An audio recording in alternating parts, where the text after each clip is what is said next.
책은 당신의 삶을 바꿀 수 있습니다. 안녕하세요. 책입니다. 오늘 소개드릴 책은 다크호스란 책입니다. 최신간이고 평균의 종말이라는 책으로 유명해지신 토드 로즈라는 분이 쓰신 책입니다. 이 책은 요 다크호스라는 거 다 아시죠? 다크호스라는 뜻 사전에 네이버에 쳐보면 어떻게 나와 있는지 한번 보겠습니다. 이렇게 나와 있어요. 정계, 선거, 운동 경기 따위에서 아직 잘 알려지지 아니하였으나 뜻밖의 변수로 작용할 수 있는 유력한 경쟁자. 그러니까 우리가 흔히 예상치 못했는데 갑자기 잘한 어떤 사람이나 조직이나 어떤 팀이나 뭐 그런 것들을 말하고 있죠. 그래서 이 책은 기존의 성공 방식을 이제 뛰어넘어서 다크호스라고 불릴 수 있을 만큼 저 사람은 정말 뭔가 그런 기존의 성공의 법칙을 다 무시하고 자신만의 뭔가 성공의 법칙을 써내려갔다라고 말할 수 있는 그런 사람들에 대한 일화가 굉장히 잘 나와 있습니다. 어떻게 하면 그런 사람들이 그렇게 할 수 있었을까라는 그런 부분들이 되게 나와 있고, 이 책을 읽어보시면 처음부터 중반에 이르기까지는 좀 이 생각의 지점이 이르기까지 이 저자가 말하는 바가 굉장히 분명하게 드러나서 되게 좋았는데, 막판에 갈수록 조금 더 힘이 좀 빠지는 느낌이 좀 들었어요. 이 책에 말하는 결과적인 부분이 조금 약했다고 저는 생각이 드는데, 그래서 이 책이 말하는 부분은 그런 거예요. 우리가 사회를 꾸려 나가는 에 있어서 사람들이 이제 많은 사람들이 모여 살고 하다 보니까 사회적으로 이제 효율화된 시스템이 필요했고, 우리의 교육 시스템이나 여러 가지 시스템들이 사람을 뽑고 그 사람에게 기회를 주는 측면에 있어서 어떠한 스탠다드한 표준화된 계약을 맺어왔다는 것이죠. 예를 들면 뭐 법대를 뽑는다고 예를 들어요. 우리나라에 있어서 예를 들면 가장 점수가 높은 서울법대가 있을 수 있겠고, 그 다음이 뭐 고대법대, 뭐 성균관대, 한양대 뭐 이런 법대들이 있을 수 있겠죠. 쭉쭉쭉 점수별로 내려가면.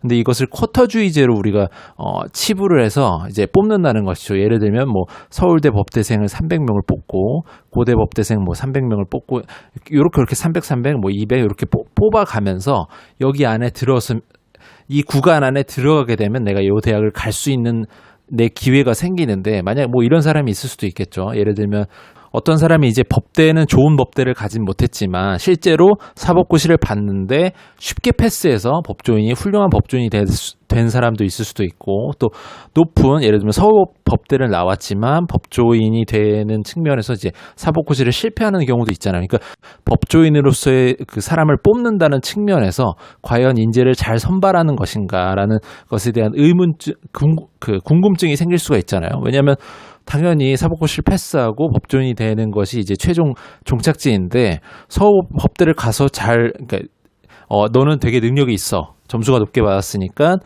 너는 분명히 사법고시도 쉽게 패스할 거고 훌륭한 법조인이 될 거야라고 뽑아놨는데 막상 고시에 패스하지 못하는 경우도 있고, 우리가 뽑는 그런 사람을 뽑는 시스템이 과연 제대로 맞는 것인가에 대한 의문이 일단 첫 번째 드는 것이고, 이 책에서 얘기하는 부분은 이제 사람의 개개인적인 능력에 있어서의 지그재그라는 표현을 해요. 그러니까 우리가 어떤 사람은 굉장히, 예를 들면 축구 선수만 보더라도 어떤 사람은 달리기가 굉장히 빠른데 수비력이 되게 없고 헤딩을 굉장히 잘하지만 또 태클은 못하고 하는 것처럼 개개인의 그런 역량의 차이가 정말 세부적인데, 그걸 우리가 다 일일이 1대1로 그 사람에 대한 평가 기준을 적용해서 그걸 이제 성공을 할 수 있게끔 사람을 뽑는 그 시스템이 굉장히 어렵고 구현하기가 힘들다는 것이죠. 그렇기 때문에 사회는 좀 더 스탠다드한 사람들을 이제 쿼터주의제로 이제 몰아넣고 그 중에서 뽑아내고, 그 중에서 잘 된 사람은 잘 되고 안 된 사람은 안 되는 경우를 그냥 그렇게 냅둬버리는 그런 시스템으로 흘러왔다는 얘기를 해주고 있는데, 이 다크호스들은 이런 사회의 일반적인 능력주의 위주의 쿼터주의 위주의 이런 뭔가를 성취할 수 있는 그런 시스템들을 거부하고 자신만의 방식을 통해서 성공을 했다는 얘기를 해주고 있어요. 그래서 다크호스가 어떻게 하면 성공할 수 있었느냐를 얘기해주면, 간단히 말하면 이런 얘기를 해줘요. 어떤 얘기냐면, 이제 다크호스들이 성공을 하기 위해서는 자기의 행복을 쪼잡고 자기의 행복을 충족감이라고 표현하는데, 이 책에서는 자기 자신의 선택과 행동에 있어서 자기가 행복해질 수 있는 선택들을 계속해서 해오면서 정말 꾸준하게 행복을 추구해 오면서 자신의 개개인성이라고 표현하는데, 이 책에서는 개성을 살려서, 그러니까 누구보다 자신을 메타인지로 파악해서 내가 뭘 잘하는지를 알고 그것을 발전시켜가지고 성공의 기회를 잡았고, 또 하나는 이러한 모든 것들이, 이런 다크호스들이 실력을 발휘할 수 있게끔 사회 인프라가 좀 받쳐줬다. 그리고 우리가 이런 사회 여러 가지 것들을 좀 다크호스들이 자신의 개개인성을 살리고 자신의 행복을 계속해서 유지하는 선택을 하는 것들을 존중해서 지원해 줄 수 있는 그런 사회가 되어야 된다라는 식으로 이야기를 풀어나가고 있어요. 그래서 마지막에 보면 이제 이 책이 이제 미국 사람이 쓴 책이기 때문에 미국의 그 독립선언문을 쓰신 토머스 제퍼슨에 대한 이야기까지 거슬러 올라가서 이제 이 다크호스들에 대한 그 계약의 출발점의 지점을 얘기하는 부분까지 이제 거슬러 올라가는데 어떤 내용이 나오냐면 토머스 제퍼슨이 이제 독립선언문을 만들 때 그 선언문 전문에는 인간은 누구나 자신의 뭐 행복을 추구할 수 있는 권리가 있다라는 내용들이 나오는데 그것이 바로 충족감을 계속해서 인간은 추구해야 된다는 얘기를 하고 있고 이것은 마찬가지로 다크호스들이 자신의 행복을 계속해서 유지할 수 있는 선택을 하고 있다는 것에 일치한다라는 얘기를 해주고 있어서 어찌 보면 우리가 지금 사회를 구성하면서 계속해서 이제 쿼터주의나 능력주의나 그런 스탠다드한 효율화된 것들로 이제 사람을 뽑았었는데 그게 우리의 사실 우리의 근원은 미국 사람들의 근원은 토머스 제퍼슨이 독립선언문을 만든 것과 마찬가지로 다크호스들의 계약의 기초에 있다는 것이죠. 그러니까 다크호스들이 이렇게 성공할 수 있던 그 기초가 사실은 바로 이 미국을 만들었던 토머스 제퍼슨의 기초 원래 생각했던 바이다라는 얘기까지 언급을 해주면서 이 책을 풀어나가고 있는데 막상 이걸 읽어보시면 처음과 중간까지는 정말 놀랍다. 기존의 틀을 깨서 성공할 수 있는 방법이 정말 있을 것 같다는 생각이 들면서 막판에 이제 결론에 이르려면 그것에 대한 방법은 자신의 행복을 추구하는 그런 선택을 계속해서 하고 개개인의 그런 자질을 잘 분석해서 그걸 계속 발전해 나가고 그것들을 모두 내 개개인성과 충족감을 이룰 수 있는 선택지들을 활용할 수 있는 것들을 받쳐줄 수 있는 사회적인 인프라나 사회계약적인 부분을 이렇게 완성이 돼야 된다는 걸 이렇게 읽고 나면 조금 아쉬운 측면이 있어요. 뭔가 그럴듯한 비결이 있었지 않았을까라는 생각이 드는 그런 느낌이 좀 드는 거죠. 예를 들면 뭐 맛집에 갔는데 예를 들어 된장국을 굉장히 맛있게 하는 맛집에 갔는데 막상 먹어보니까 별다른 뭐 비법이 있는 것이 아니라 좋은 된장을 쓰고 맛있는 재료를 쓰고 좋은 재료를 쓰고 하는 그런 것들 그런 느낌이 좀 들어서 그런 부분이 좀 아쉽긴 하나 우리에게 생각해 주는 바는 충분히 던져주는 그런 책입니다. 그래서 그런 생각 해보잖아요.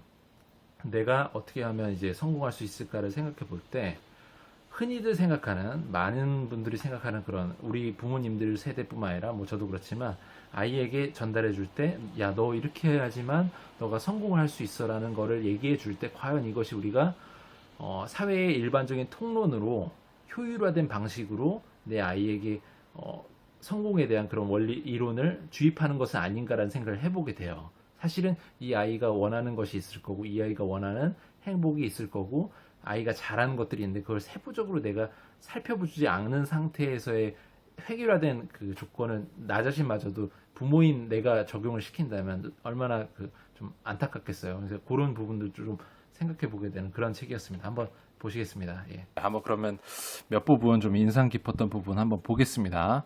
저자는 토드 로즈라는 분이랑 오기 오가스라는 분 둘이 같이 썼고요.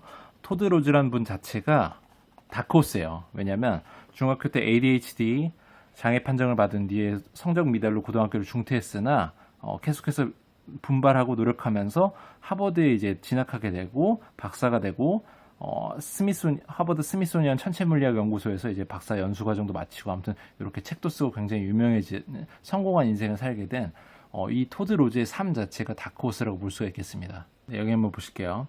표준화 시대는 자기개발과 주류과학의 융합으로 일률적인 출세 비결이 생겨난 최초의 시대이기도 하다.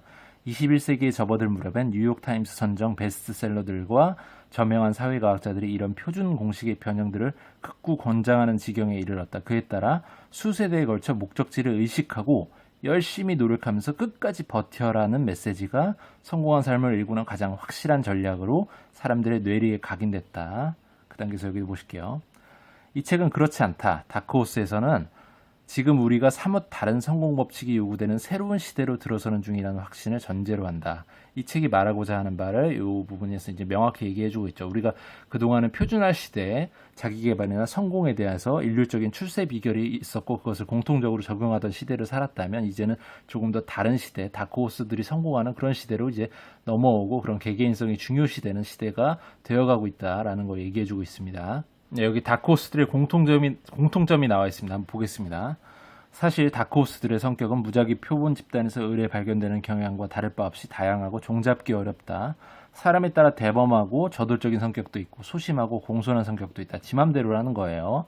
그런데 여기 보시면 다크호스들은 공통적으로 충족감을 느끼며 산다는 것이다. 그러니까 행복을 느끼면서 내 선택지에 있어서 행복을 가장 중요시 생각한다는 그런 얘기를 해주고 있습니다. 네, 여기 부분 보시겠습니다. 이 다크호스 책의 최우선적 용도는 다크호스형 사고방식의 사용설명서로 활용하는 것이다. 우리는 앞으로 여러 장에 걸쳐 다크호스 프로젝트를 통해 배운 교훈을 전하면서 개개인성을 활용해 자기 나름의 방식으로 충족감과 우수성을 성취하는 방법을 실례를 들어 소개하려고 한다. 이렇게 말하면 이제 조금 이해가 안 되실 수 있는데 풀어서 얘기하면 그런 것들이에요. 개개인성이면 자기만의 그런 특별한 자기만의 특별한 개성을 말하는 것이고, 자기 나름의 방식으로 충족감과 우수성을 성취하는 방법이나 충족감은 자기가 이제 행복을 느끼는 그런 감정들을 말하는 것이고, 우수성은 이제 성공에 대한 부분을 얘기한다고 보면 되겠습니다. 네, 그 단계에서 여기를 보실게요.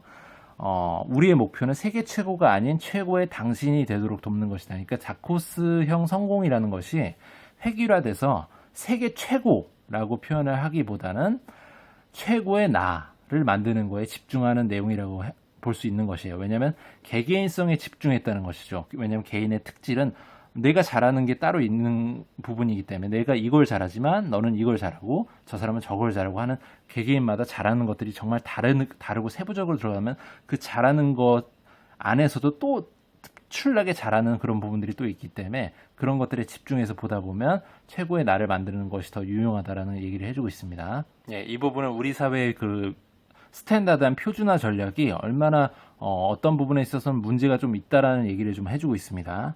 남들 모두와 똑같되 더 뛰어나기 위해서는, 그러니까 우리가 표준화된 이 시스템 안에서는 이 전략이 중요하다는 거죠. 남들 모두와 똑같이 하되 조금 더 뛰어나면 된다, 이 얘기를 하고 있는 거예요. 남들 모두와 똑같아 더 뛰어나기 위해서는 개인적인 선택을 요구하지 않는다. 오히려 그 반대를 요구한다.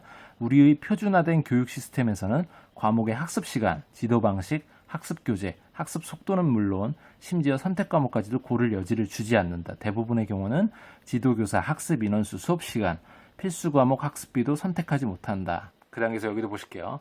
비즈니스 세계라고 해서 낮지도 않다. 회사 내 서열이라는 말이 괜히 생긴 게 아니다. 대다수 대기업에서는 승진만이 유일한 선택이다. 승진하지 못하면 쫓겨난다. 사실 승진 아니면 퇴출은 학계, 회계업계, 경영 컨설팅 업계, 군대, 외교부, 실리콘밸리를 비롯한 대다수 업계에 정형화된 방침이다. 선택 기회를 박탈하는 것, 이것은 표준화가 효율적으로 개개인성을 소멸시키는 가장 암묵적인 방법이다. 표준화의 가장 큰 문제점이 이거라고 얘기를 해주고 있는 거예요. 효율적으로 개개인성을 소멸시킨다는 거죠.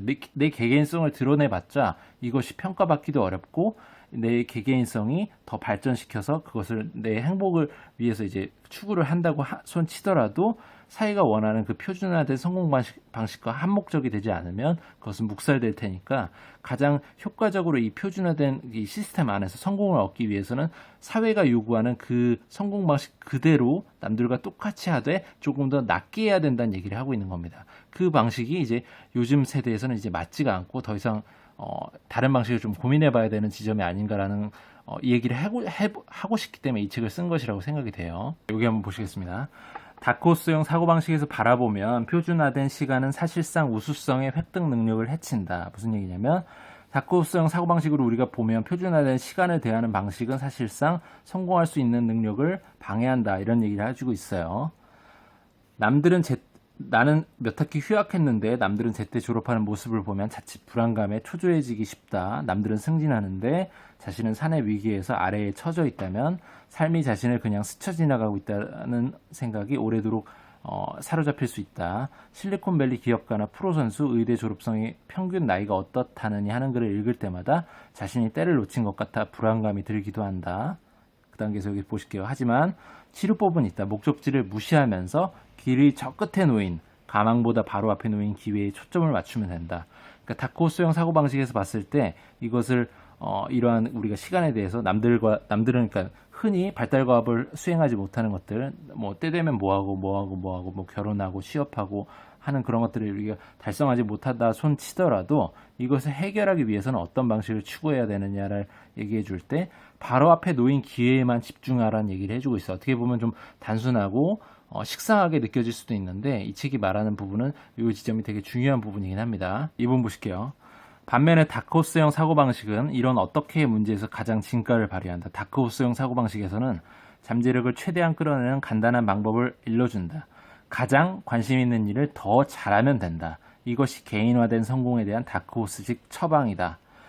이 부분이 핵심 포인트예요. 그러니까 우리가 표준화된 성공 사회 시스템에서 이것을 거부하고 개개인의 맞춤화된 개인화된 성공을 이끌어내려면 뭘 어떻게 해야 되느냐를 얘기해 줄 때 너가 가장 관심 있는 일을 더 잘하면 돼. 행복감을 느끼면서 그 얘기를 해주고 있거든요. 그러니까 이런 부분에서 조금 김이 새는 느낌이 살짝 드는 거예요. 왜냐하면 그간의 이제 사회적인 분석을 정말 치밀하게 표준화된 사고방식 혹은 표준화된 성공을 취하는 그런 사회 시스템들, 쿼터주의제, 능력주의제 이런 것들을 이제 비판을 팩트를 갖고 해주면서 그럼 이제 다크호스식으로 봤을 때 어떻게 하면 되는 것이냐를 하우투에 대한 부분에서 너가 가장 관심 있는 일을 더 행복감을 느끼면서 잘하면 되는 거야 라고 얘기를 해주는 게 조금 너무 두루뭉술하게 그리고 좀 약간은 좀 식상하게 그런 느낌으로 표현이 되는 것이라서 어찌 보면 그게 진리라고 볼 수도 있겠지만 뭔가 디테일하게 세부적으로 좀 어떻게 하면 된다라는 게 있으면 좋겠는데 그런 부분들이 있는 것이 아니라 뭉뚱그려서 이렇게밖에 표현할 수 없는 이 책의 좀 아쉬운 점 그런 것들을 좀 읽는 독자로서 제 개인적으로는 좀 아쉬운 생각이 좀 들었습니다. 네, 여기 한번 보실게요. 제퍼슨이 주장한 토마스 제퍼슨을 말하는 거예요. 미국 독립의 아버지라고 볼 수 있겠죠. 주장한 이런 사회는 행복 추구의 몽상적인 비전이 아니라 시대를 앞선 이상이었다. 이제는 그 이상이 걸맞는 시대가 도래했다. 제퍼슨이 생각했던 이상주의적인 세상이 이제는 도래했다는 얘기를 해주고 있는 거예요. 이 경이로운 기회는 미국 식민지대의 가장 총명한 인물들이 서로의 의견 차이를 제쳐놓고 궁극적 승리를 위해 어깨를 서로 맞대서 싸웠던 시대의 여명기에 탄생했다. 건국시대에 이런 사상이 탄생했다는 얘기를 해주고 있어요. 즉 언젠가는 모든 사람에게 생명, 자유, 그리고 충족감의 추구가 보장될 수 있는 독립된 나라를 꿈꾸면서 탄생된 것이다. 이런 기회가 실현 가능해지려면 우수성을 이루기 위한 충족감의 추구에서 개개인성을 활용하는 데 전념해야 한다. 이 얘기가 이 책 다크호스의 핵심 주제라고 볼 수 있는 거죠. 이게 좀 이렇게 이 책에 말하는 터미놀로지라고 표현할 수 있는 그런 핵심 단어, 기능적인 단어들의 조합이지만 풀어서 얘기하면 이런 얘기예요. 충족감의 추구가 보장될 수 있는 독립된 나라가 필요하다는 얘기를 해주는 거죠. 이 충족감의 추구는 행복의 추구라는 것을 얘기하고 있고 다크호스적인 성공 방식은 어떻게 하면 되느냐라는 얘기가 여기에 명확하게 문장으로 나오는 거예요. 이런 기회가 실현 가능해지려면 우수성을 이루기 위한 충족감의 추구에서 개개인성을 활용하는 데 전념해야 된다. 이 문장이 좀 아리송하게 느껴지잖아요. 근데 풀어서 얘기해주면 이 책을 읽어보면 이렇게 이해가 되실 겁니다. 우수성, 그러니까 성공을 달성하기 위한 행복의 추구에서 개인의 개성을 활용하는 데 전념해야 된다라고 표현을 해줄 수 있어요. 그러니까 다크호스적으로 성공을 하기 위해서는 요즘 시대에는 성공을 이루기 위해서 행복을 추구하면서 나만의 개성을 활용하는데 전념하면 된다. 이것이 바로 다크호스적 성공의 비결이다라는 얘기를 해주고 있죠. 어떻게 생각되십니까? 이 비결적인 부분에서 좀 와닿으시나요? 이 책을 읽어보시면 이 문장이 조금 더 세부적으로 왜 이렇게 이런 결론을 내릴 수밖에 없었나를 이해를 하게 되시겠지만 조금 아쉬운 측면이 저처럼 드시는 분도 물론 있을 거라는 생각이 듭니다. 네, 오늘은 여기까지 하겠습니다. 도움이 되셨거나 재밌으셨다면 구독과 좋아요 부탁드립니다. 이 채널을 유지하는 힘입니다. 감사합니다.